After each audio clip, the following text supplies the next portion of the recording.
Irmãos, como eu disse, esse mês nós estamos falando de gratidão e hoje eu vou trazer uma palavra sobre a alegria que fortalece. Quando nós estamos e somos gratos diante de Deus, nós também estamos alegres. Nós nos tornamos pessoas felizes e a alegria do Senhor é a nossa força. A alegria traz força para o cristão, a alegria fortalece aquele que está cansado, aquele que está abatido. E eu gostaria de passear com você ao longo das Escrituras, versículos que falam sobre alegria, para nós meditarmos nesses versículos essa noite como igreja e aprendermos a necessidade de nós sermos pessoas alegres em nome de Jesus. Para você ensaiando, se você puder dar um sorrisão aí para quem está do seu lado e dizer: alegre-se no Senhor Jesus, porque essa noite, em nome de Jesus, se você chegou aqui triste, você vai sair sorrindo, amém? Porque a presença do Espírito Santo está aqui. No final da Bíblia, em Filipenses, capítulo 4, versículo 4, carta de Paulo aos Filipenses, capítulo 4, versículo 4, o apóstolo Paulo diz: alegrem-se sempre no Senhor. Direi novamente, alegrem-se. É engraçado que eu gostaria de iniciar destacando que quando a Bíblia fala de alegria, por vezes ela traz esse termo no imperativo. Se você lembra das suas aulas de português, o imperativo é um modo de dizer que é uma ordenança. Quando você olha para o seu filho, você usa muitas vezes o modo imperativo para falar com o seu filho. Você não fala assim: filho, se você tiver a opção, lave a louça. Não, você pai diz: filho, lave a louça. O modo imperativo é importante juntar o estudo com a leitura da palavra. E nesse momento aqui o apóstolo Paulo, ele traz essa palavra alegrem-se como uma ordenança e não como uma recomendação. Porque a alegria na vida do cristão não deve ser uma opção, mas é uma característica daquele que caminha com Jesus. É uma forma verbal que expressa uma ordem, um comando. E aqui Paulo está nos trazendo, a gente vai ver em diversos outros versículos, está nos trazendo essa direção, esse comando de que o cristão é uma pessoa feliz com Jesus. Quando nós lembramos aqui do mês de outubro, que nós falamos do fruto do Espírito, você lembra em Gálatas 5, 22, que a alegria é uma das características do fruto do Espírito. Gálatas 5, 22 e 23 diz o seguinte: mas o fruto do Espírito é amor, alegria, paz, paciência, amabilidade, bondade, fidelidade, mansidão e domínio próprio. Contra essas coisas não a lei. Nós vemos que então a alegria, ela é tratada na palavra de Deus como uma característica do cristão. Nós como cristãos, eu já disse isso aqui, eu acho que quando a gente falou sobre a alegria no fruto do Espírito, nós como cristãos podemos passar por momentos tristes, mas não podemos ser pessoas tristes. Se algum cristão caminha como uma pessoa triste, ele não revela o fruto do Espírito que tem alegria em sua característica.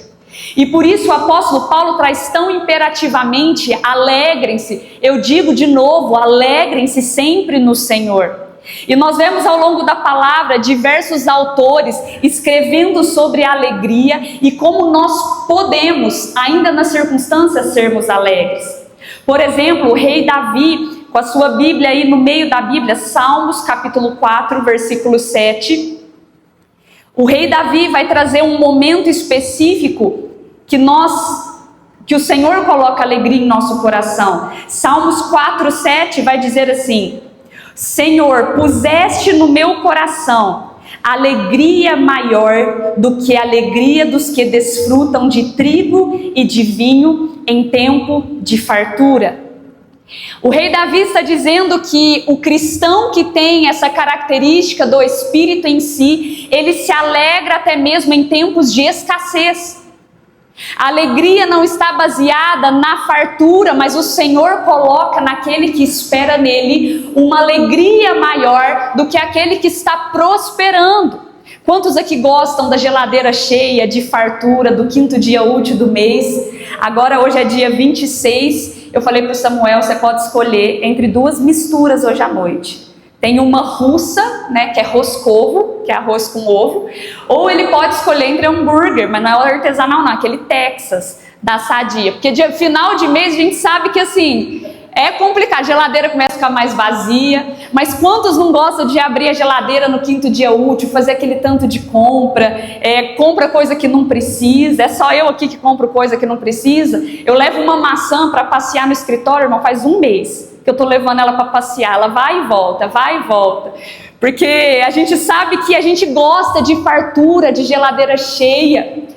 Acontece que o rei Davi está falando que a alegria que o Senhor coloca em nós é maior do que aqueles que estão tendo fartura de trigo e de vinho. Naquela época as colheitas eram um momento de festa, de regozijo.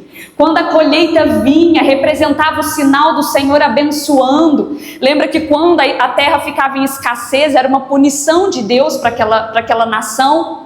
Então o tempo de trigo, de colheita, era um tempo de alegria. E o rei Davi está dizendo: Senhor, o Senhor tem a capacidade, tem o poder de colocar em nós uma alegria maior do que aquele que está prosperando, do que o tempo de abundância. Uma alegria, eu posso dizer, até em momentos de escassez.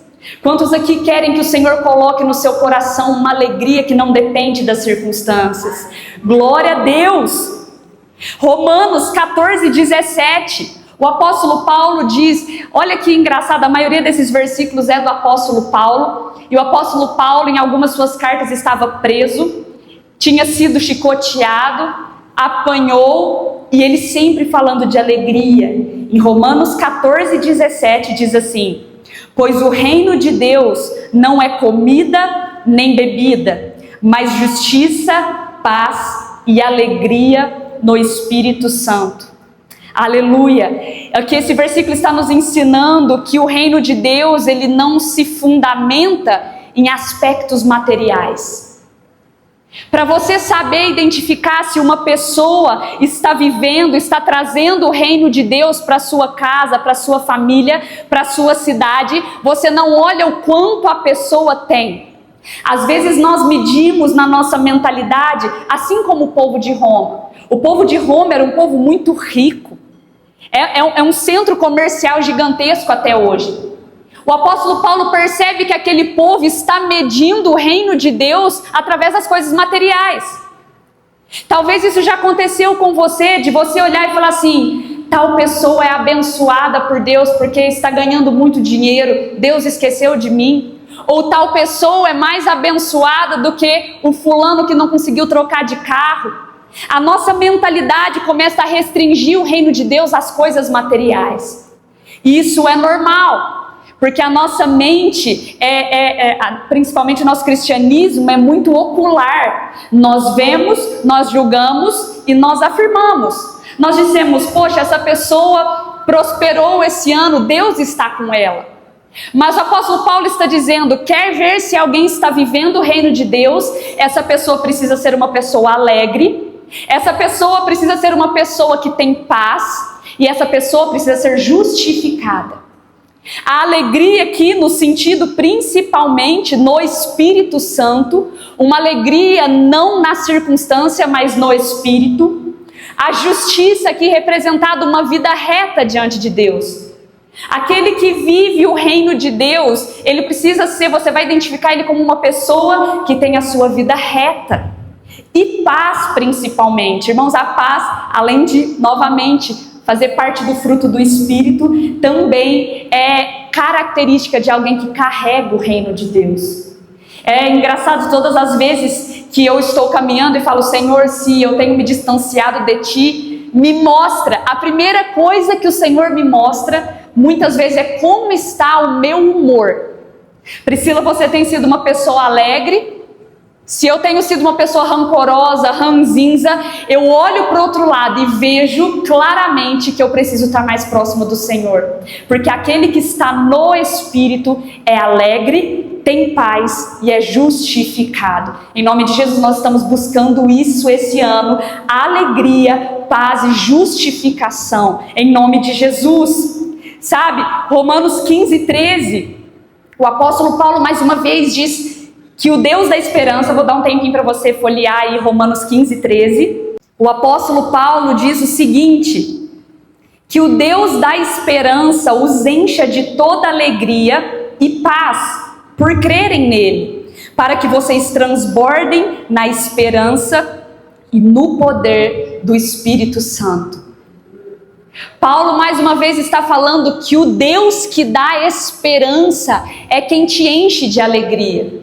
Você, como aquela mulher em João 4, pode buscar uma fonte de alegria em qualquer outro lugar. Mas aqui na palavra nós entendemos que a fonte da alegria, aquele que concede uma alegria plena, é o Senhor Jesus. E é somente nele que nós encontramos isso.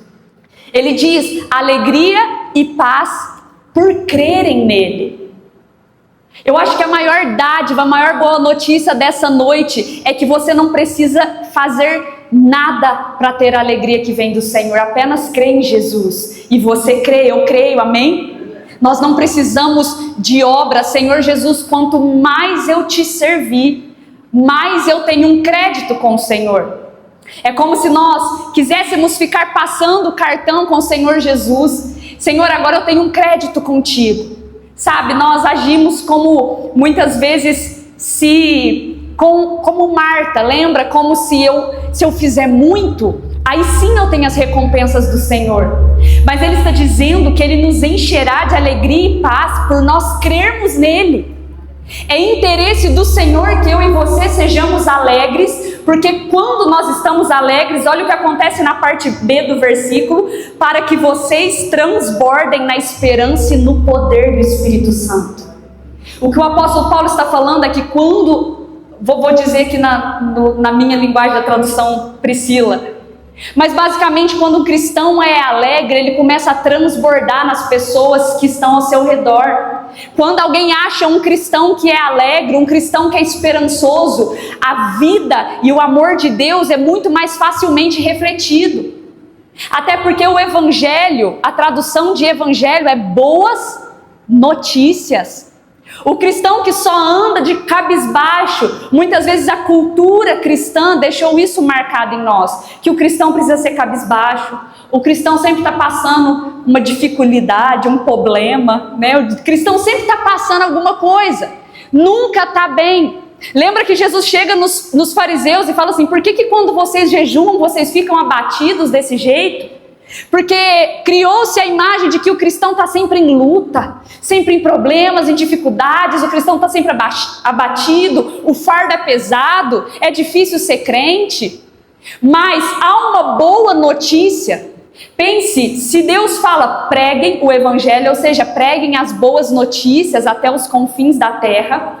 Imagine se eu chego até você, Cacilda, hoje, chorando: Cacilda, eu tenho que te contar uma boa notícia. Sabe, eu estou passando muito problema, está tudo difícil, eu não consigo. Mas tem uma boa notícia. Por que o cristão tem que ter alegria? Porque nós encontramos a fonte de toda alegria. Porque nós encontramos a fonte da salvação. E as pessoas precisam conhecer ela através dos nossos frutos. Por isso que é tão importante, o Senhor tem interesse em nos encher de alegria, para nós transbordarmos no poder do Espírito Santo, amém? Olha que coisa linda, irmãos. Às vezes eu já tinha estudado diversas coisas sobre o poder do Espírito Santo, que nós temos que buscar, que o jejum nos ajuda a estar mais sensíveis ao poder do Espírito Santo, a oração, a leitura da Bíblia, e amém. Mas eu nunca tinha feito uma oração nesse sentido: Senhor, me encha de alegria para que eu possa fluir no poder do Espírito Santo. E o Senhor nos ensina essa noite: peça por alegria, que eu te enchendo, como Ele diz na palavra, você vai transbordar na esperança e no poder do Espírito, amém? Em nome de Jesus. Sabe, a alegria, a paz, elas vêm através da fé em Jesus. Tem até uma ciência que estuda hoje, uma ciência neurológica, que se chama Hedonic Treadmill, que significa esteira hedônica, que é um sentimento humano gerado principalmente pela era das redes sociais, que faz com que eu e você estejamos sempre buscando estímulos mentais. Então a nossa mente hoje está convertida a buscar estímulos a todo momento. Por exemplo, hoje quando você acorda, já foi até cientificado que quando nós estamos passando assim as telas das redes sociais, nosso cérebro vai liberando endorfina, é como se fosse um vício mesmo, né? Se você fala, eu não sou viciado em redes sociais e passa mais de 2, 3 horas em redes sociais, é como se fosse um vício. E nosso cérebro ele está programado para fazer isso. Quando você fica sem, é como se você estivesse em abstinência. Por que eu estou falando isso? Porque nós estamos crescendo em um tempo onde a nossa mente precisa de um entretenimento constante.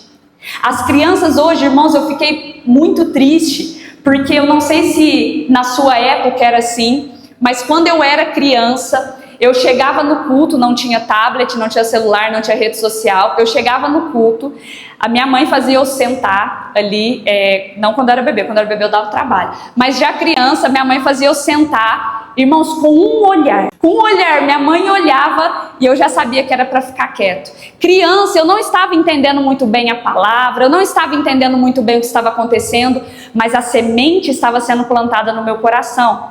Hoje nós vemos que talvez para entreter a criança, não estou dizendo que é errado, eu estou dizendo que as crianças se acostumaram assim. A primeira coisa que você faz quando chega na igreja é dar o celular para a criança, porque aí você entrete ela, porque a mente dela precisa de um estímulo constante. Hoje a criança não entende, se eu ficar sentada no culto eu tenho que ficar e pronto, acabou. Ela vai fazer um show porque o cérebro dela está mandando estímulos.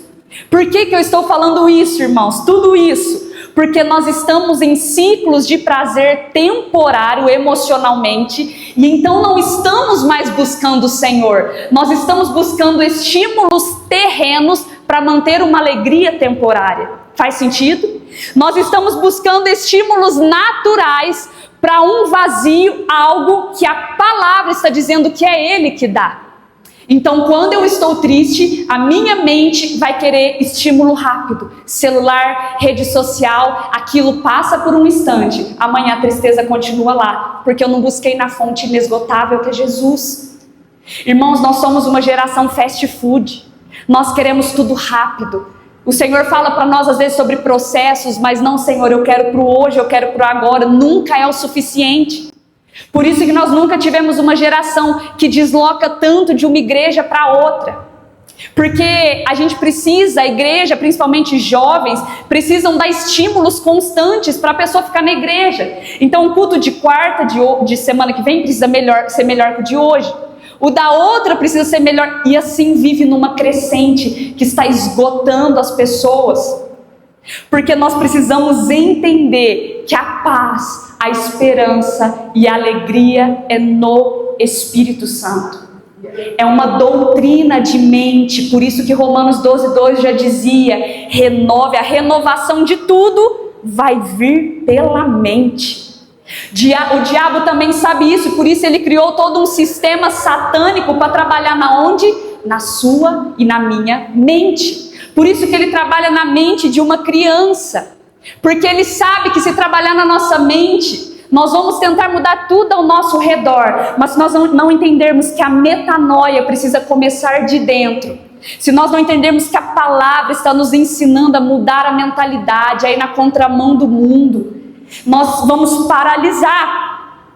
A alegria no Espírito oferece essa base estável, duradoura, que independe de circunstâncias externas. Tiago também nos ensina isso em Tiago, capítulo 1, versículo 2. Tiago nos ensina que nós precisamos ter essa alegria, até mesmo quando passamos tribulações. Tiago 1:2 diz assim: meus irmãos, considerem motivo de grande alegria o fato de passarem por diversas provações, porque vocês sabem que a prova da sua fé produz perseverança. Tiago diz que até as tribulações nós devemos nos alegrar, porque isso está nos gerando perseverança. Quanto mais tribulação você passa, mais fiel você é. Quanto mais problemas você passa e você vai vencendo, mais perseverante você fica. Por isso que nós precisamos nos alegrar até nisso. Olha como isso é um absurdo diante dos olhos humanos. mas é realmente caminhar na contramão do mundo. 1 Pedro 1,8 diz: vocês o amam, apesar de não terem visto, e mesmo não vendo agora, creem nele, se alegrem com uma alegria indizível e gloriosa, porque receberão o resultado da vossa fé, a salvação de vocês. Pedro está dizendo: vocês não viram o Senhor, vocês não caminharam com Ele, mas se alegre com uma alegria inexplicável. Por quê, Priscila? Por qual motivo que eu vou me alegrar? Porque vocês receberão o resultado da sua fé, a salvação.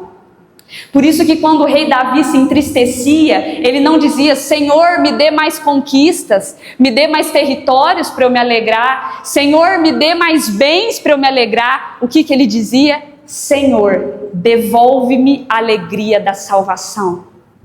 Ele sabia que há uma base, meu irmão, que se você colocar a sua esperança nessa base, que é a sua fé em Jesus, o maior presente que é a sua salvação, nada te abala, porque ninguém pode tirar o que foi te dado de graça naquela cruz. As pessoas podem tirar os seus bens, você pode perder tudo, você pode perder qualquer coisa, pessoas, mas se você coloca a sua alegria na salvação, é o único bem mais precioso que ninguém pode tirar. Porque nem altura, nem profundidade, nem largura, nada vai nos separar do amor de Deus que está em Cristo Jesus.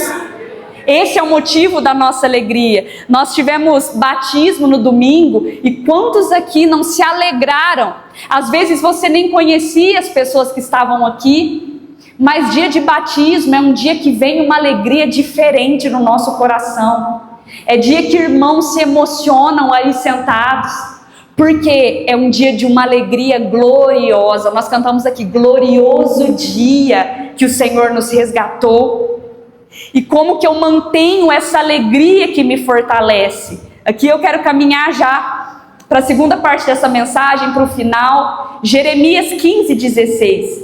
Jeremias era conhecido como profeta chorão, e aqui ele fala de alegria.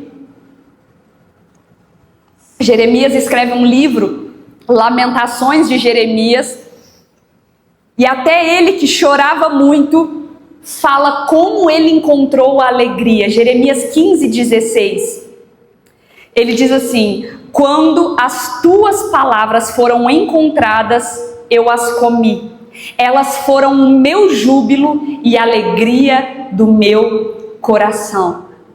Que coisa linda! Um homem que tinha problemas com tristeza. Jeremias chorava muito, chorava pelo povo, chorava pelos pecados. E ele diz que quando eu encontrei as tuas palavras, ele diz: eu as comi, numa metáfora. E aí sim, eu encontrei a alegria. Elas foram o meu júbilo e a alegria do meu coração. Jeremias aqui traz essa metáfora de comer a palavra. Irmãos, o paralelo aqui é muito forte entre uma fome física e uma fome espiritual. Eu quero dizer algo aqui, principalmente até adolescentes que estão aqui hoje, jovens, para todos nós. Se nós estivermos passando por um momento triste, pergunte o quanto tem no meu interior da palavra de Deus. Jeremias acaba de nos dar a equação desse problema. Ele diz: quando eu me alimento da palavra, a palavra faz produzir em mim, ela me nutre e me traz alegria. Portanto, se eu estou caminhando num ciclo de tristeza, eu preciso olhar para dentro, não para fora. Eu não preciso olhar o que está acontecendo, porque circunstâncias vão vir a todos nós. Mas eu não olho para fora, eu olho do quanto da palavra tem em mim. Irmãos, pode fazer essa matemática na sua vida, que na minha sempre dá certo também. Se eu estou passando por momentos onde a alegria do Senhor está indo embora, eu estou me tornando uma pessoa meio ranzinza. Se vocês me verem na igreja meio brava, ranzinza, pode chegar em mim e falar assim: Priscila, você ficou sem ler a Bíblia ontem, né? Quanto mais longe da palavra, quanto menos alimento da palavra, mais a tristeza tem lugar para entrar. Observe isso na sua vida. Eu estou me tornando uma pessoa triste, pode ter certeza, pela palavra que você está sem ler a Bíblia. Porque a Bíblia diz, eu estou dizendo não que nós não vamos passar, eu acho que isso está bem entendido, né? Não que nós não vamos passar momentos tristes, mas você está caminhando em ciclos de tristeza mais do que alegria. Nós precisamos olhar o que nós temos nos alimentado. Jeremias está fazendo um paralelo aqui entre talvez uma parte física e uma parte espiritual, que ele usa essa metáfora, e nós podemos aqui fazer esse paralelismo também. Quando você está com fome física, estou falando espiritual, fome normal mesmo, do ser humano, como que é o seu estado? Eu, por exemplo, fico irritável, talvez você fica triste, desanimado, porque a nossa energia se esgota, falta de ânimo, fraqueza física, tem gente que fica 2 horas sem comer, a pressão já vai lá embaixo, dificuldade de concentração, às vezes irritabilidade, melancolia, falta de motivação. Quando você traz para o espiritual, se você não se alimenta espiritualmente da palavra, você vai ter todos esses sintomas na área espiritual. Você vai ser uma pessoa irritável, você vai ser uma pessoa sempre desanimada, melancólica, falta de motivação para orar, para congregar, para servir. Tudo isso pela falta de alimento da palavra. Irmãos, por isso que a palavra é um pirâmide, oração e jejum são muito importantes, mas a palavra é o nosso alimento. Sem ela, espiritualmente, nós vamos desanimar, ter tristeza, fraqueza, desânimo até mesmo para congregar na igreja. Deixa eu te dizer algo, não é normal desânimo para frequentar o culto, para não vir à igreja. Muitas pessoas dizem, eu não vou no culto de semana porque eu estou desanimado, eu não vou em tal culto porque eu estou desanimado. Uma coisa, às vezes você não está concordando com a visão da igreja e então precise mudar, procurar uma igreja que se adeque à sua visão. Outra coisa é estar tudo certo, mas você sempre vê uma seta de desânimo no seu coração. Não quer dizer que você não vai sentir cansado um dia, às vezes numa quarta-feira depois de um serviço, não é isso. Mas não quer dizer que você não vai, às vezes, discutir, brigar com algum irmão, não estou falando disso, estou falando de um desânimo para vir à igreja. E nós sabemos que isso acontece. Não é normal, porque o rei Davi, quando ele falava do templo, como que ele ia cultuar? Ele dizia, alegrei-me quando me disseram, vamos à casa do Senhor. O desânimo não é normal. É uma seta muitas vezes que está vindo pela falta, pela fraqueza espiritual, resultado da falta de alimento. E Satanás sabe a estratégia correta de te separar do rebanho para te atacar. Você já assistiu algum documentário daquele Discovery Channel que passa muitas vezes dos leopardos indo atrás dos animais, enfim? Você percebe que a primeira coisa que o predador faz para pegar a presa é o quê? Afastar ele do rebanho. Esse dia eu vi um ataque de orcas ali, a um leão marinho. A primeira coisa é tirar o leão marinho da família, e aí elas conseguem atacar.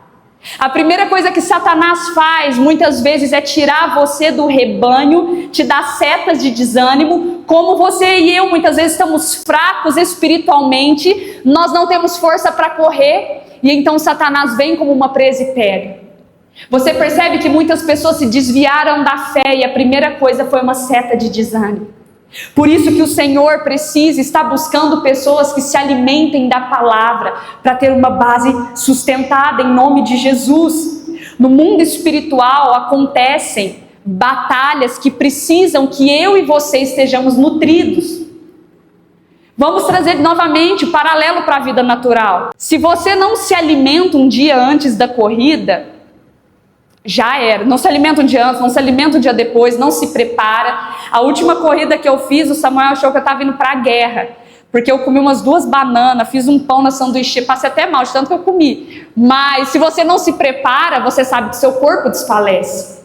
E tem provações na nossa vida espiritual que nós precisamos nos nutrir antes para conseguir enfrentar aquela situação. Muitos cristãos morrem no meio do campo de guerra, porque quando chega a circunstância ele tenta se nutrir. Imagine você correndo, de repente a sua pressão cai e você fala: ah, esqueci que eu precisava me alimentar, vou comer agora um prato de macarrão enquanto eu corro. Não, é antes. Na vida espiritual, o cristão se nutre antes, para quando ele entrar na batalha, ele sair bem aprovado. Ele sair diante do Senhor como um soldado que não foi baleado pelas circunstâncias. Por isso que eu preciso estar sempre buscando o Senhor, para quando chegar a prova, a provação, eu estar fortalecido, amém? Em nome de Jesus, busque antes o Senhor. Assim a palavra, a sua nutrição espiritual vai criar uma base forte para que você não desfaleça no dia da provação, em nome de Jesus. Estou caminhando para o final. Pessoas que se alimentam rápido, durante a semana, encontros rápidos com Deus, assim como um fast food. Sabe quando você vai no fast food, você passa ali no drive-thru e de repente você para o seu carro, você fala para a pessoa o que você quer, vai na próxima janelinha, paga e sai com o seu lanche? Muitos cristãos tratam Deus como um fast food. Durante a semana eu vou rapidinho ali no meu quarto, faço o meu pedido, pago o que tem que pagar ao Senhor. Essa semana eu fui na igreja, hein? E depois retiro a minha bênção. E com o Senhor não é assim. Ele nos chama para viver um relacionamento profundo com Ele. Só assim eu posso me nutrir espiritualmente. Assim como nós não conseguimos viver fisicamente sem alimento, é impossível manter uma alegria, uma vitalidade espiritual sem a palavra de Deus. Por isso que todas as vezes, até em tema de alegria, o Senhor sempre caminha no final para voltar ao princípio do relacionamento com Ele. Porque é nele que nós encontramos tudo para a nossa alma, em nome de Jesus. Irmão, se a nossa alegria está desconectada do Senhor, ela vai se tornar instável. Nós vamos ser cristãos instáveis emocionalmente, cristãos instáveis na nossa caminhada, mas no Senhor nós temos plenitude na presença dEle, em nome de Jesus. E eu encerro com Salmos 19, 8, que diz o seguinte: os preceitos do Senhor são justos e dão alegria ao coração. Aleluia. Mais uma vez o salmista dizendo que é a palavra de Deus que dá alegria ao coração. Então nessa noite, nós chegamos aqui, se nós chegamos aqui com um problema, eu gostaria de chamar o louvor para vir aqui, por favor. Se nós chegamos aqui com um problema, às vezes cansados, abatidos, nós vamos sair daqui com uma resposta.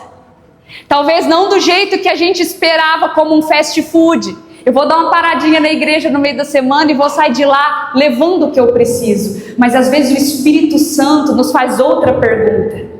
Você está triste? Como está o seu relacionamento comigo? E nós saímos daqui com uma boa notícia. Eu não preciso me esforçar mais para conseguir a alegria do Senhor. Eu não preciso fazer mais como Marta para ter a presença dEle. Eu preciso de uma coisa: escolher a boa parte. Estar na presença, porque é na presença que eu tenho a plenitude de alegria. Fique de pé no seu lugar, nós vamos orar. Feche seus olhos nesse momento e mude a sua oração. Talvez ao invés de pedir mais alegria, fala: Senhor, me dê mais fome da Tua palavra. Senhor Jesus, nós oramos porque talvez nossa mente se perdeu nesse caminho, em procurar tantos estímulos, em basear o reino de Deus talvez naquilo que é matéria, naquilo que é bem. Mas nós entendemos pela Tua palavra, Espírito Santo, que a alegria está no coração de quem conhece a Jesus. A verdadeira paz só tem aquele que conhece a Jesus. Nós não precisamos, Senhor Pai, de mais bênçãos talvez, mas de mais fome. Nós não precisamos, Deus, de mais revelações, mas de mais fome da Tua presença. Nós não queremos tratar a Tua presença, Deus, muitas vezes como algo rápido, um encontro esporádico durante a semana, mas nos deixe conhecer o Senhor, nos deixe mais profundo na Tua presença, porque a Tua presença revela paz, justiça e alegria, em nome de Jesus.